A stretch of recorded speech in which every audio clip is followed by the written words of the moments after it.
Hello everyone, this is Aaron again for another video.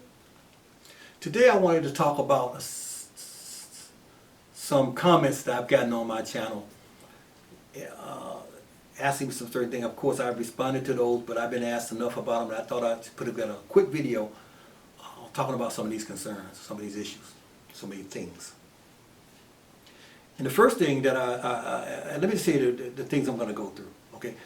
First, I got a lot of comments telling me I should be going to Slugs and I should be using Slugs. So we'll talk about a little bit about Slugs. I'm not going to go into any great detail because I don't have to. Someone has already did a great video we'll talk about. So why I don't use Slugs. And then the second one is some people ask me why have I put up my Wildcat? I haven't shot my Wildcat in a while. I want to answer that question real quick, and I'm going to do a video on the changing out of the scope on that in a future video to talk about how I do that. And the other one is the P15. Why am I so in love with the P15s? And the thing I want to talk about is this whole idea that people telling me, Aaron, you have got to get Slugs. You got to shoot Slugs. They're more accurate, they're more this, they're more that. It's amazing how people who watch YouTube will take a little bit of information, a tiny bit of information in some cases, and run with it, run very, very fast with it. And that happens when people say to me, Aaron, why don't you shoot slugs? I don't shoot slugs in these guns for this reason. These guns were not made for slugs. These guns were manufactured for Diablo pellets. Now, that's not to say I don't shoot them in there, but there's a lot of things that go into it. Shooting that slug accurately at long distances and straight at long distances. And I just want to do a shout out right here, okay? Matt Dorber of Air Arms Hunting Channel, South Africa. Go check out his latest video on, he calls it Airgun Ballistics 101. And in this particular one, because I'm telling you go watch his latest, but you could be seeing this video years later. Look at the one on subsonic, transonic, and supersonic speeds on pellets and on slugs. And he's good. Matt is a very accomplished shooter. You know, he won at an extreme bench rest. He's an avid hunter. He has a great channel. I've been watching him ever since his days when he used to shoot that long air arms, and it looked like it was a broomstick, but he was making amazing shots with that thing. And of course now he's with FX, and you can't blame him for that. I would do the same thing if I was in this case. So he leans towards FX, and that's okay because of this. Some people just sell you, okay? They'll just sell you. The thing I respect about Matt is that Matt teaches you. He's a student of the whole process. He's probably dwelled more into this whole notion of air guns and accuracy and anything else of any YouTuber out there. I know this for a fact. Okay? And the thing I love about that is this. He is a student of this whole air gun thing, PCP thing, but he's also a teacher. He's a great teacher. I've learned more watching his videos over the years than anyone else when it comes to just knowledge about everything from ballistic coefficients to you name it. Okay, but right now the one he has out, he's talking about pellets versus slugs and about subsonic, transonic, and supersonic speeds on those and the effect that they have on accuracy downrange. If you watch that video, you're going to know why I won't put slugs in here. These guns were not effectively made for slugs, even though they may shoot them well. And if you listen to Matt, even the barrels that are on here right now, in terms of twist rate, may be wrong for even the pellets that are there, because there's not enough study has been done on that. And he's saying that FX is doing some groundbreaking stuff on that particular guns, especially when it comes to, because Smooth Twist did it for them, then they came out with the Smooth Twist X, and now they're dealing with this whole slug thing and putting a lot of time and money into that, I understand. And that seems to be the way people want to go. But as for me, if I go slug, I may as well go back to my 22, my $150 22 Ruger. So Check out the video and you'll understand why I'm not shooting slugs. And since I'm giving shout outs, let me give out a couple more shout outs, okay? There's another guy out there who's an educator, who I respect very much, and I've been watching his videos for eons and continue to. And that's Steve at Airguns Exploration and Advancement channel. Steve has shot every gun there is to shoot. He's reviewed every gun there is to shoot. I know he's honest in the reviews because he's been put down by others for saying that he's too nice. That how come you don't ever find a gun you don't like? And in Steve's particular case, if you watch him, he puts in his homework. He doesn't just get a gun, put it out of a box, and go out and start shooting it. Okay? He does a lot of preparation before he makes that video. And by the time he makes that video, he got that gun shoot pretty much the way he wants it to shoot. And so yeah, you're not gonna have a lot of flyers. You're not gonna have a lot of bad shots all over the place. And so yeah, he's gonna like every gun he picks up because he's worked with the gun and he knows the gun. So I want to give a shout out to Steve. And if you guys not watching Steve, watch Steve, and you gotta watch Matt. And you're probably already watching Matt. And then the last person I want to talk about is Ted. The reason I'm talking about Ted for the most part is because Ted is the one that got me into this. Watching him shoot, listening to him, sold me that PCP is the way to go. And Ted, in the early days, did a lot of education. He taught me a lot. Before Matt came along, he taught me a lot about air guns and that sort of thing. Nowadays, I'm not sure if he's doing as much education as he used to, but he's another person I respect and I admire out there. But again, he's another one that won the Extreme Bench Rest shooting a FX a few years ago. So he's another person that knows what he's talking about. And he has some great videos on pellet flight and that sort of thing, and so does Matt. Those are guys I'm sure that all you guys are already watching. I'm just doing a shout out for them on that. The P15, why am I so in love with the P15s? And that whole notion of the P15s stems from an idea that I came up with shortly after I bought my two FXs. And it is called layered downrange, and how much or what it takes to put it downrange in an effective enough manner to be okay with you, the shooter. Not those on YouTube, but with you as a shooter. And the notion of that is this. There are people out there who are gonna buy a $2,000 gun. They're gonna go and get a Hawks. They'll put a Hawk scope on it, $500. They're $2,500. They're gonna put a real Atlas bipod on it at $300. They're going to buy extra magazines for it and all those things. And then they're gonna go out and if they're rich enough, they're probably gonna go out and get an Omega compressor, which is going to cost somewhere in the neighborhood of $2,000, I think. So let's just say that after all is said and done, they got about close to $5,000 in their gun. And I'm thinking to myself, there's not a lot of people out there who can or either want to drop that kind of money to get into the PC world. Okay. Now, let me just say this, as just a note, you know. I've been retired for quite some time. I'm going to be turning 70 in a minute. And at 70, and I say even before 70, I say 65, my philosophy was very, very simple. I don't have a lot of money, but what little money I do have, I want to leave my kids my toys, not my money. Okay. If you're out there, do yourself a favor. Leave your kids as many toys as you have, used toys as you have. If you're in the speedboat, get you a speedboat. If you're in the, spend it and let them enjoy your boat after you're gone. Don't let them go out and buy a brand new to their own.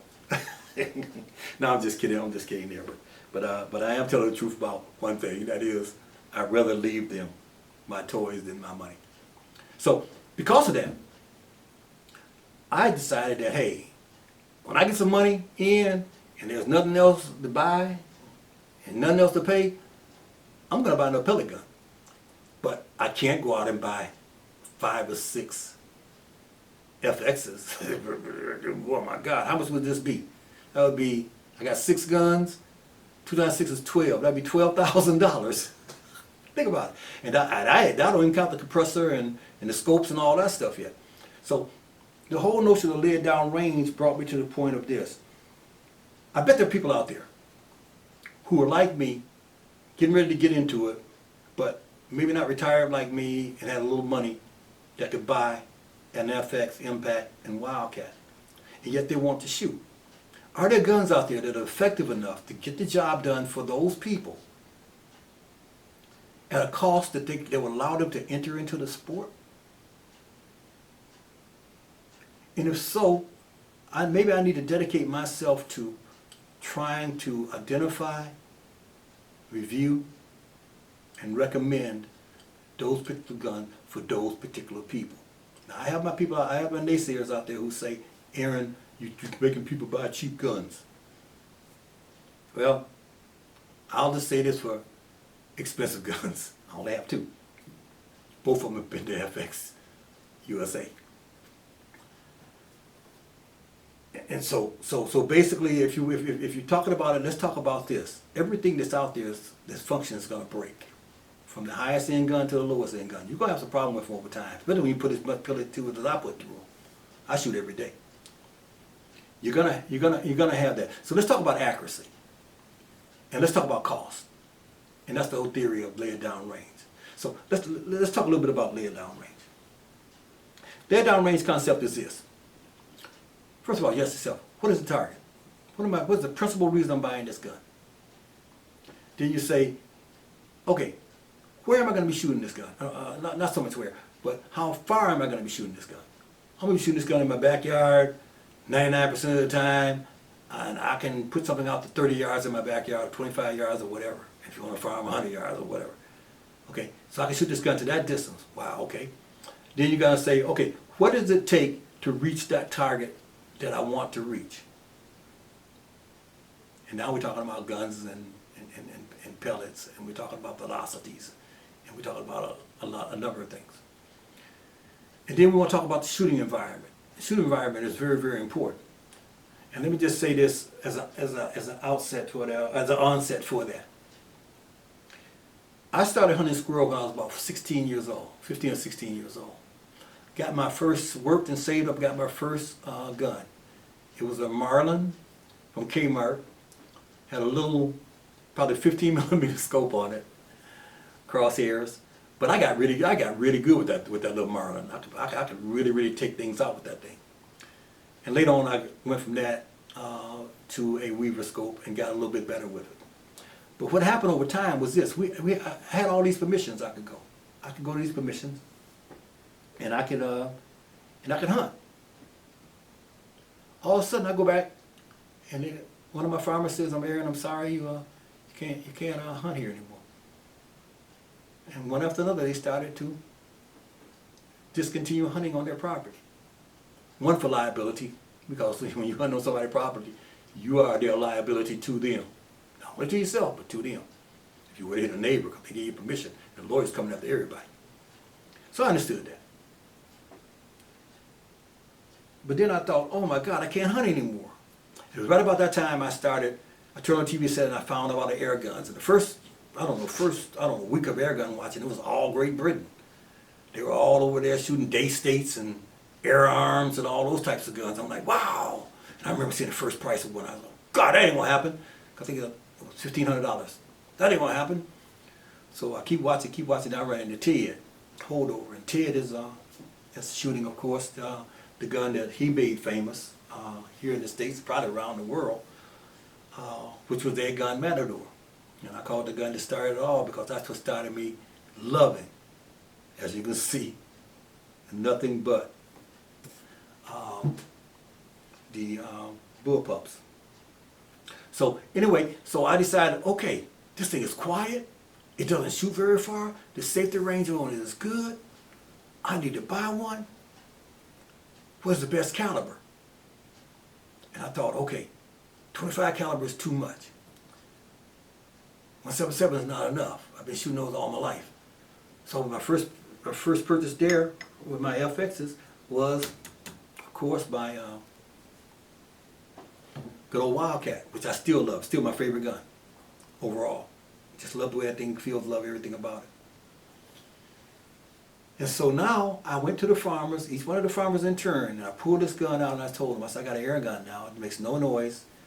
The pellet is basically, once it hits something, it's restricted, probably won't go any further, especially a squirrel as I was hunting out there and other big animals. And I brought them over to the edge of the porch and I said, here, take it. And in some cases they shot it, other cases they let me do it. And they aimed and they pulled the trigger and it was a puff. And they saw the pellet hit, boom, and that was it. They said, sure, go hunt. And now I had all my permissions back for squirrel hunting in the fall. And I would hunt all the way down the line to the other end of the property, and I could actually hear the kids over in the pool area playing in the pool. And I'm shooting squirrels 50 yards away all day long. And no one knows, and the parents are sitting on the deck. No one's paying me any attention.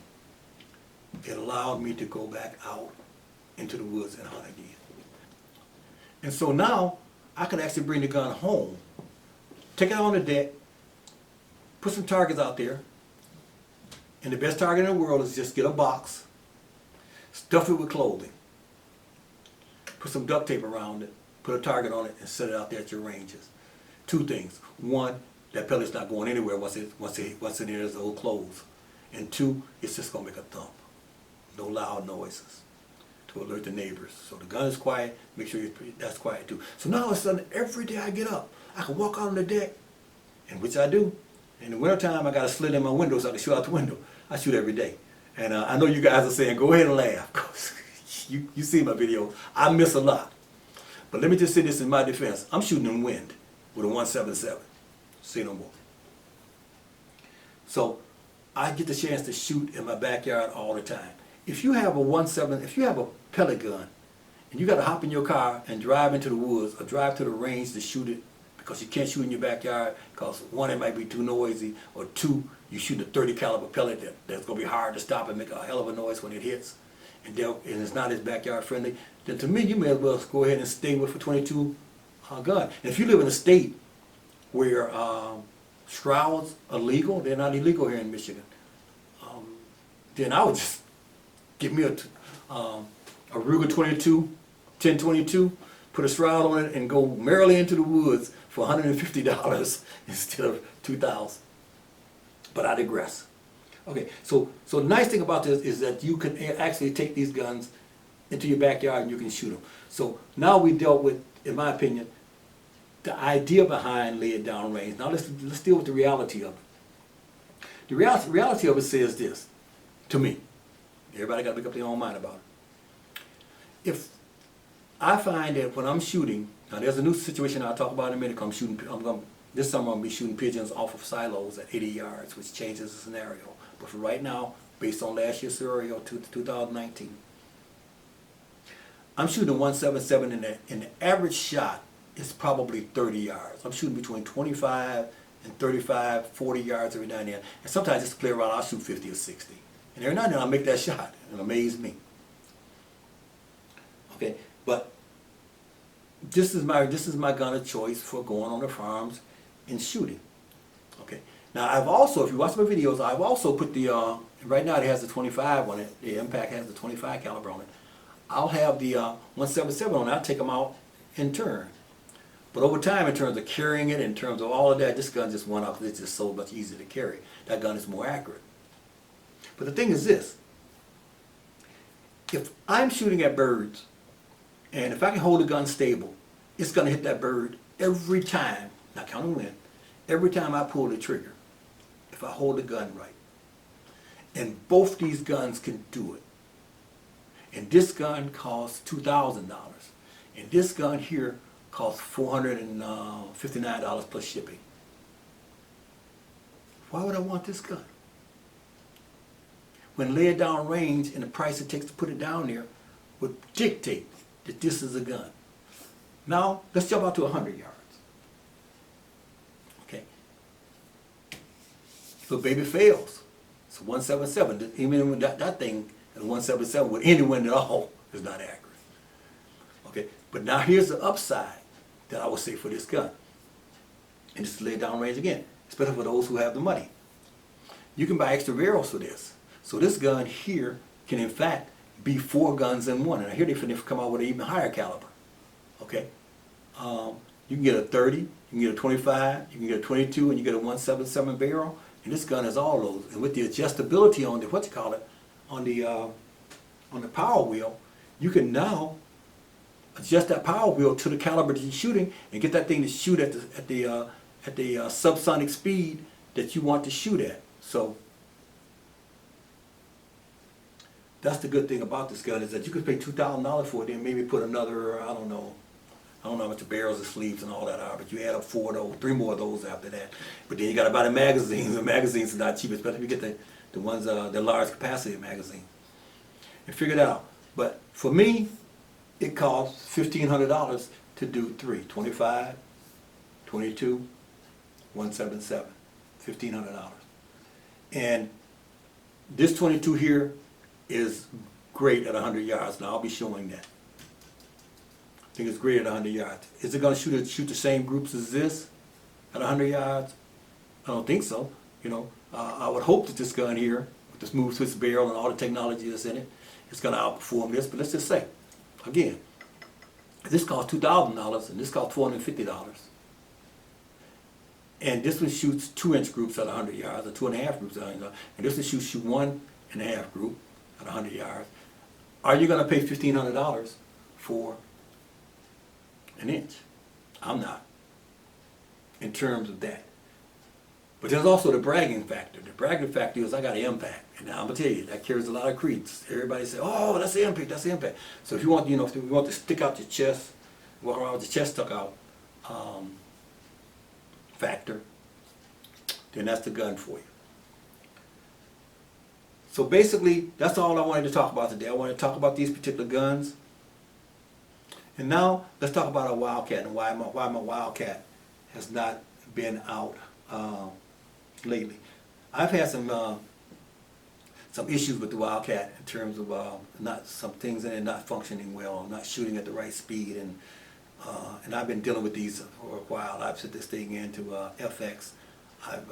They've looked at it twice, and things just couldn't be figured out. It seemed I got it back and I took it apart and I played with it and I played with it and I played with it, and finally I came upon something that worked, and all of a sudden it was shooting okay again. And I don't know how long that's gonna last, but it's shooting great again. And I know some people ask me why I put it down. This is why I put it down. One, it's been broken for a while. Finally got it fixed. Then when I got it fixed, I put on it the Thor. And as you know, the Thor is night vision, so you'll see it in one of the videos of me hunting. But the Thor is night vision, so that really limits the time, the air time for this gun, because unless I'm out at nighttime or trying to create a situation where I can shoot with a heat-seeking scope, then that time is down. But I'm going to talk a little bit more about that in another video in a moment. So basically, that's what I want to talk to you about, and just say to you that if you are looking into getting into this this air gun world, you can get in for as little. Let me just throw out there. I already did this thing with the gun down here, saying that if you bought this and an Omega compressor and a Hawk side grinding scope, you'd be out $4,500. Now let me just talk about what you can do if you go another way, if you want to break into this. Now at the time, I'm not sure if they're going to ever do it again, but at the time when I bought my Gamma Urban, the Gamma Urban was selling for $199 on Amazon. And because I signed up for a charge card, they took $60 off of it. So I got that gun shipped for $140. There's no way in the world I'm turning that gun down for $140. But I didn't buy that gun primarily to go into my collection. I bought that gun as a notion for being able to teach this whole idea of lead down range and what it takes to put it down there. Because if I could take that $140 gun and put it up against a $2,000 gun and shoot it at 40 yards, and they're pretty close, and shoot it at 60 yards, and this is going to win every time once you get past 40 probably. But it's respectful in what it can do at those ranges. And that gun costs $140, this one costs $2,000. I think that there are people out there who will say, wow, that's a pretty good gun and it doesn't cost that much. I think about looking into getting one. Now we got a guy that's looking into getting a PCP and coming into the PCP world, as opposed to someone looking at a gun and saying, no way. And then I try to carry that thing all the way through to the compressor. So everybody know I push the young hinge compressor. Because I've had one now for 2 years. I know people have them for 3 years. If you take care of them and do what you're supposed to with them, they last. If you don't over push them, they last. So for $219, yes, there's a compressor that I push. And I'm not getting a dime for any of it. Then the last one is my Weaver scope. Weaver scopes. I'm going back to when I was a kid. It's my UTG scopes and scope mounts. You know, again, I got to throw out credit to Ted for this. Before Ted went to Hawk, and now he's gone on to some other scopes. This is a scope that Ted recommended. When he recommended it, I went out and got it. I fell in love with the UTG SWAT mil dot scope, and I have them on all of my guns. And in fact, I'll be talking about this later. I just got a brand new one here that's gonna go onto my Wildcat, so I can start shooting my Wildcat more. And I'll show that video of what I'm going to be doing, so I'll be able to shoot both of these scopes and not lose mil dot on them. So, and this scope here costs $150. And this is the one. This is the big boy here. This is a 4 to 6 power, 56 millimeter. That is a big. These things are big up here, bring in a lot of light. Okay, but you can go with the 44. You can go with the 44 millimeter, which is a little bit smaller. You can get that for $99. And the nice thing about them is they're crystal clear as far as I'm concerned for the money. And they have the side wheel. You have to buy this wheel extra. It costs, I think it costs like, I don't know, $12, $14 or something. But anyway, and so you can quickly focus this thing on your target. So that's what I wanted to talk about today. I know I rambled on some. I know some of you guys are going to probably turn the video off and walked away. But I just want to talk about lay it down range and what it takes to put it there and how you can get it this a little bit cheaper. I did other videos that are similar to this. And I want to talk about Matt and then push again his airgun ballistics 101 with the subsonic, transonic, and supersonic data on pellet flight and slug flight. So with that, I'm going to let you go. I've talked too much already. You're probably tired of me. But yeah, I really enjoy doing these videos. I'm turning them out almost weekly now. And a lot of the stuff that I purchased, I didn't purchase just for me to shoot. A lot of the stuff has been purchased as a result of me having a channel. I don't think I would ever bought a Thor. I would have never bought a Thor. I would have never bought a 4K if I didn't have a channel. I wouldn't have all these guns up here if I didn't have a channel. I'd probably have one gun and go out and shoot that. And if I found I had another need for another gun, I would have probably just went ahead as I did and just got another barrel for this, and these 3 guns would not be up here. But in my attempt to take a look at what guns out there were worthy of purchase that would get the job done out to a certain distance with a certain degree of accuracy, it caused me to look around, and I found this particular gun and fell in love with it. But as you know, there's a ton of other ones out there that I really love too. The Puncher Breaker is still high on my list. The Flash Pup I really like. I don't know a lot about it. I've never been able to shoot one. There's a number of guns out there under $500 that I would recommend right now for you to get into it. And that with a young hinge compressor and one of these really, really good UTG scopes would get you in to the game for probably, if you went with that, under $500. So that's what we're trying to push. So I want to thank you guys again. And one thing we're going to do, I'm going to announce this right now. One thing we're going to do, when I reach 5,000, I just don't know how the process is going to work. But when I reach 5,000 subscribers, I have a lot of stuff. If you go back and look at my videos, I got a lot of stuff in the other room that I used to have. Okay, I had night vision through a little camcorder that I got made in Japan for night vision, and I got a telephone scope, and I got all these other types of things. I got some other scopes that I experimented with, and that sort of thing. I'm gonna have a giveaway. I don't know how the process is gonna work yet. It's gonna be for subscribers, but I don't know how the process is gonna work yet. But this stuff is in boxes in there, And I'm not gonna try to put it on eBay and try to sell it or anything. I'm gonna use it as appreciation gifts to those who are lucky enough to win it. And I'm gonna do a video on all the stuff I'm gonna give away so you can see what it is, and then we're gonna figure out a way to give this stuff away to you. As a way of saying thanks you guys for watching and for subscribing. So with that, till next time, keep it safe.